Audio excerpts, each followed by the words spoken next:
Robert Rulmont vous présente ici une bobine de Ruhmkorff de sa fabrication.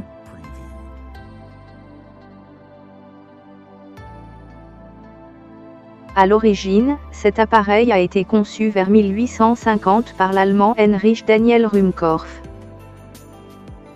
Il s'agit d'un générateur électrique permettant d'obtenir des tensions très élevées à partir d'une source de courant continu, par exemple une pile de 12 volts.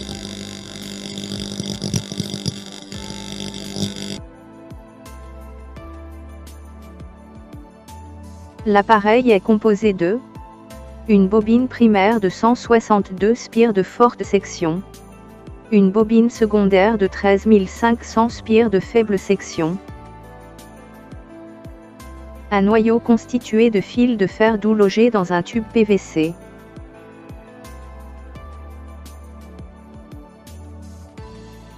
un vibreur, un condensateur, une source de courant continu, ici une pile de 12 volts.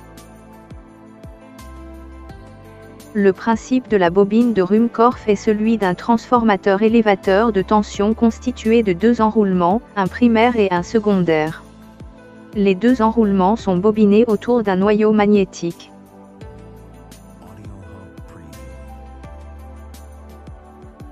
Lorsqu'on établit le courant, la lame du vibreur est attirée par le noyau qui se comporte en électro-aimant. Le petit interrupteur s'ouvre et coupe ainsi le courant dans la bobine. La lame se décolle et l'interrupteur se referme. Le courant étant rétabli, la lame est à nouveau attirée et ainsi de suite. La variation du champ magnétique dans le noyau induit dans la bobine secondaire une tension dont la valeur est proportionnelle au rapport du nombre de spires des deux bobines. Dans ce cycle ouverture-fermeture, c'est au moment de l'ouverture que la tension est la plus élevée aux bornes du secondaire. La présence du condensateur a pour effet d'absorber considérablement l'étincelle aux bornes de l'interrupteur, mais aussi de créer une série d'oscillations électriques amorties. Cette décharge oscillatoire s'accompagne d'une émission d'ondes électromagnétiques qui furent étudiées plus tard par Hertz en 1887. Ce sont les débuts de la radio. Quelques explications pratiques. La bobine du secondaire est divisée en trois parties, ceci afin d'éviter le claquage des enroulements par surtension entre deux couches successives de fils. La bobine secondaire glisse sur le noyau magnétique afin de permettre l'augmentation ou la diminution progressive de la tension induite. En effet, ici le champ magnétique étant faible, la tension l'est également. Si on déplace la bobine vers les spires du primaire là où le champ magnétique est plus intense, la tension va augmenter jusqu'à son maximum, c'est-à-dire dans notre cas, environ 1000 volts. Le noyau magnétique est constitué de fils de fer doux isolés réunis en faisceaux. Ceci afin de limiter les courants de Foucault.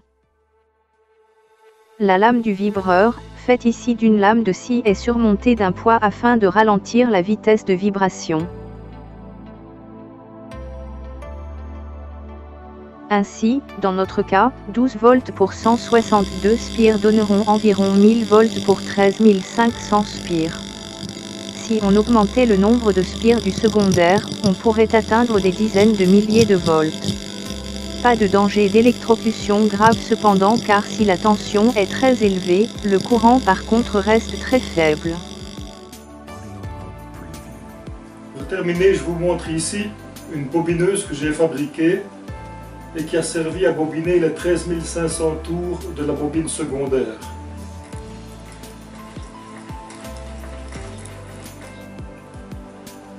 La lame du vibreur, ici, est faite d'une lame de scie à métaux telle que celle-ci, dont j'ai limé les dents.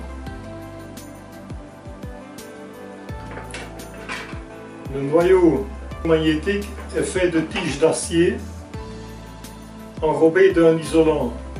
Voilà, on voit très bien l'acier ici et l'isolant.